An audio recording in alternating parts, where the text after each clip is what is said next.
RSS లో ఎక్కడైనా చూడండి సర్ సంచాలక్ అంటారు. సర్ సంచాలక్ అనే వర్డ్ హిందూ స్క్రిప్చర్స్ ఎక్కడైనా ఉందా? మీరు ఎప్పుడైనా విన్నారా? శాఖ అంటారు, నమస్తే సదా వత్సల అంటారు. ఎక్కడైనా హిందూ స్క్రిప్చర్స్ అట్లాంటి పదజాలం విన్నారా మీరు ఎప్పుడైనా? చెప్పండి. చాణక్యుడు చెప్పిండా?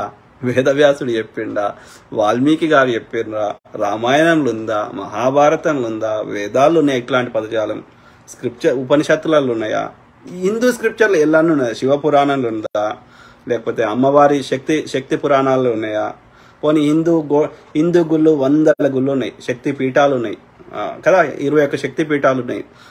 ఆదిశంకరాచార్యులు 21 సార్లు మొత్తం భారతదేశాన్ని తిరిగి 4 పీఠాలను చేసారు. శృంగేరి పీఠం, ఓకే, అట్లా ఒరిస్సా పూరిలో ఒకటి ఉంది. అట్లా గుళ్ళు తీసుకుందాం. తమిళనాడులో చాలా గుళ్ళు ఉన్నాయి హిందూ దేవాలయాలు. అట్లనే ఉత్తర భారతదేశంలో కూడా ఉన్నాయి. గుడులు చూద్దాం, లేదంటే స్క్రిప్చర్స్ చూద్దాం. ఎక్కడన్నా ఆర్ఎస్ఎస్ లో ఉండేటువంటి పదజాలం ఎక్కడన్నా ఉందా హిందూ స్క్రిప్చర్స్ లో? మరి రాముని పెట్టుకున్నప్పుడు కృష్ణుని ఎందుకు పెట్టుకోరు? వినాయకుడిని ఎందుకు పెట్టుకోరు? వాల్మీకిని ఎందుకు పెట్టుకోరు? వేదవ్యాసుని ఎందుకు పెట్టుకోరు? ఇవన్నీ ఎందుకు ఉండే? వీళ్ళు కాదా హిందువులు? కానీ వాళ్ళు హిందువులకి ఎక్కడైనా గుడి కట్టినరా? ఏ ఊర్లన్నా మీ ఊర్లో గుడి ఏమన్నా ఆర్ఎస్ఎస్ వాళ్ళు కట్టినరా ఎప్పుడన్నా? మీరు చెప్పండి.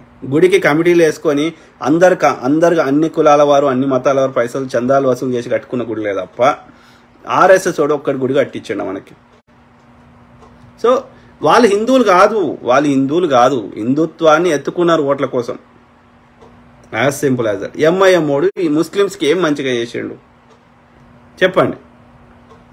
సో కాబట్టి మనం ఫూల్స్ కావద్దని చెప్పడానికి నా బాధ అంతా.